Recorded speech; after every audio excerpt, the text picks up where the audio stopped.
What is going on, football fans? Back at it with another New York Giants video. Before I get started on the video, just want to let everybody know I will be live tonight at about 9:45. Was going to go live earlier, but Bad Dog and myself, we're going to do this show tonight at 9:45. He's going to come on. I may even do a midday live stream tomorrow to kind of talk to you guys one-on-one. We'll see. But obviously, huge news today in the New York Giants world as the Giants go out there and they bring in their new head coach, the fourth head coach in like 5 or 6 seasons or whatever it's been for the New York Giants football team, as they go out there and they bring in Brian Daboll. Now, by no means am I telling you that Brian Daboll's a sure thing. We don't know. The guy's never been a head coach before. He's a complete unknown. But what I will tell you is I think the New York Giants made the right decision.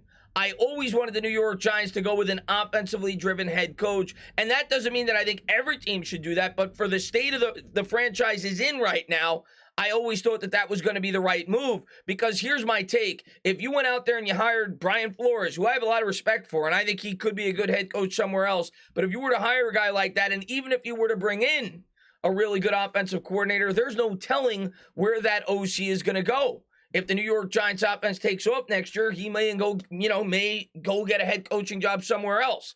And then you're going to have constant turnover, much like we did with Daniel Jones. And whether or not we stick with Daniel Jones, that remains to be seen. But you want to have familiarity. You want to have continuity, like Joe Schoen talked about in his opening press conference. And now you bring in Daboll, the offensive mind. Also, when you look around in the league, take a look at the 4 teams that are still in it. Yes, I understand 3 of them have top-tier quarterbacks in the NFL, but all 4 of them are offensive head coaches. Of course, Andy Reid, Zach Taylor. You go over there and look at the NFC, it's the same thing with Shanahan and McVay.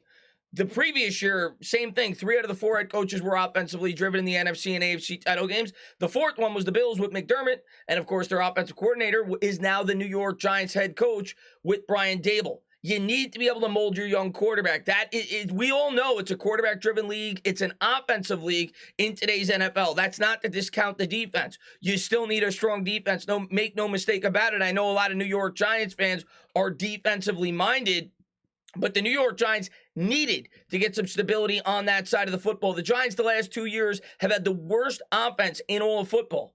Not even close. And they were dead last this year in red zone offense. You know where the Buffalo Bills were? We'll get to it in a minute, but they were first. They were first in red zone offense. They scored, I think, 66% of the time. And don't get it twisted. A lot of that certainly has to do with the weapons they have over there. And, of course, Josh Allen, the ultimate weapon at the quarterback position. But make no mistake about it, Brian Daboll's offense is going to be a lot more modern than that of Jason Garrett or Freddie Kitchens or Joe Judge, or whoever you thought was most responsible for the product the New York Giants were putting out there. I also think, based off of Joe Schoen's opening press conference, they're going to stick with Daniel Jones, especially after what I heard from Dan Orlovsky. I'm going to pull up the tweet for you guys in a minute, and what Brian Daboll had to say about Daniel Jones. But let's jump into all of it right now. First thing we're going to bring up is this coming out from SportsCenter. Breaking, Brian Daboll has been hired as the next head coach for the New York Giants, sources tell Adam Schefter. And a lot of Giants fans, some Giants fans at least, are going to be very nervous. They're going to look at this and say, Ben McAdoo failed. They're going to look at this, they're going to say, Pat Shurmur failed. We've been down this road before with offensive coordinators, to which I always say there's no such thing as a perfect answer.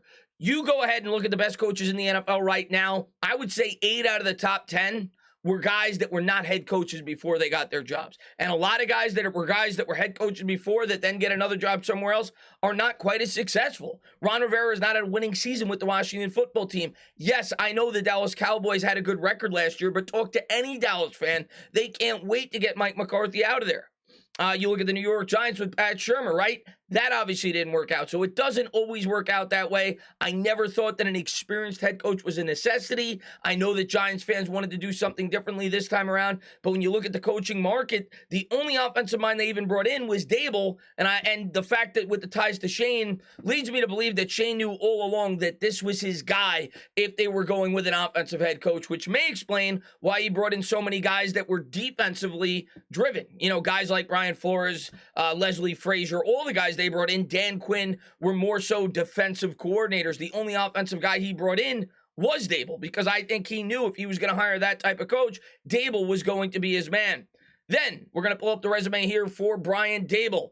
started at William Mary as a volunteer assistant, went to Michigan State, then started with the New England Patriots as a defensive assistant, then quickly became a wide receivers coach, then went to the Jets as a QB coach, then became an OC for 2 years with the Cleveland Browns, 1 year with the Miami Dolphins, 1 year with the Kansas City Chiefs, and a lot of people always look at that. They always say, why did Brian Daboll have such a quick turnaround?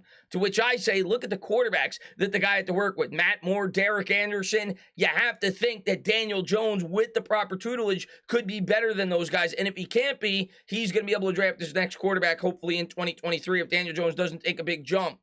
This coming out from Dan Orlovsky. I heard midweek that Daboll absolutely loves Daniel Jones. Makes sense now. Good for him. Good for DJ. And you can say what you want about DJ, and we all know that DJ is at least trending towards potentially not being a long-term option here. Like John Mara said, the New York Giants have done everything in their power to screw Daniel Jones up. And what I think the Giants are doing here, finally, there is some stability. Now, there's going to be challenges. Make no mistake about it. Daniel Jones is now going to be learning his third scheme 4 years in. He's going to have his third head coach 4 years in. But regardless, there's now going to be stability. I think the fact that you brought in Shane with Daboll, they're now on the same timeline. You're going to allow Joe Shane to start building this team, hopefully the same way in which the Buffalo Bills did. And I think you're going to have the same head coach and GM here for at least the next 3 or 4 years. And hopefully Ken Dorsey, who is rumored to be coming over here as well for the New York Giants, who's been the quarterback's coach for the Buffalo Bills for the last 3 or 4 years, also was the quarterback's coach for the Carolina Panthers, will stay here for a while as well. This I pulled up for you guys. I mentioned it earlier. The Buffalo Bills, this is where they ranked in red zone offense this year. Number 1 in the league. The Giants were dead last. I think we scored about 34% of the time in the red zone, and we were 31st the year before that. Some of that obviously has to do with Josh Allen, but a lot of that certainly has to do with the offensive scheme as well. You go back and look at some of the game film. A lot of people have been posting it all over Twitter the last couple of weeks. The Buffalo Bills consistently have guys running wide open, and some of that certainly has to do with the scheme that Brian Daboll was running over there for the Buffalo Bills. This coming out from Jordan Schultz. As I reported earlier in the week, Daboll wanted to be a package deal with Ken Dorsey. He's getting his wish. Source says Dorsey is currently in negotiations with the Giants to become their new offensive coordinator. Bills Mafia heads to the Meadowlands. And if they get that, I mean, that's a slam dunk. He obviously will become the offensive coordinator. Daboll would be the head coach. Who knows how they would work out the play calling. But obviously 3 guys now, if that in fact does happen, that have a lot of familiarity coming over to the New York Giants. And you saw what they were able to do with a quarterback like Josh Allen. By no means am I saying that Daniel Jones is Josh Allen. I would never mistake the two. Josh Allen, to me, is arguably the most talented quarterback in the National Football League. You're not going to hear me mince my words with that. But what I will say is that grouping got Josh Allen to take a monumental leap as he progressed as a quarterback. And whether or not Daniel Jones is the long-term answer, that remains to be seen. But I definitely think that Daniel Jones is going to be in a much better place next year than he's ever been. You compare Jason Garrett to what the Buffalo Bills are going to be bringing over here for the New York Giants, and hopefully a revamped offensive line. If Jones can't get the job done next year, it's time to go out there and get a quarterback that can. But I think this New York Giants offense is going to be a lot more fun to watch. Are we going to struggle next year? Probably. We still have a lot of holes in this team, and we still have to take a patient approach, at least in my opinion, as a fan base. But the long-term future for this team over the last 2 or 3 weeks, in my opinion, got a lot brighter. You got a young, innovative mind now to be the general manager, and now you got a hotshot offensive coordinator. As you guys have said several times, that does not mean guaranteed success, but where the state of the franchise is right now, and the immediate need to be able to help out Daniel Jones and potentially the guy that may replace Daniel Jones and put him in the best possible situation to succeed, they needed to bring in an offensive head coach, at least in my opinion, and they did by bringing in Brian Daboll. I'm excited to see how this offense looks next year. I'm also excited to talk to you guys in about 2.5 hours, so definitely swing on by for that. But the Giants went out there and they got their man, Daboll, New York Giants head coach. As always, if you like what you watch, please subscribe, drop a comment, maybe give me a little thumbs up. Cheers.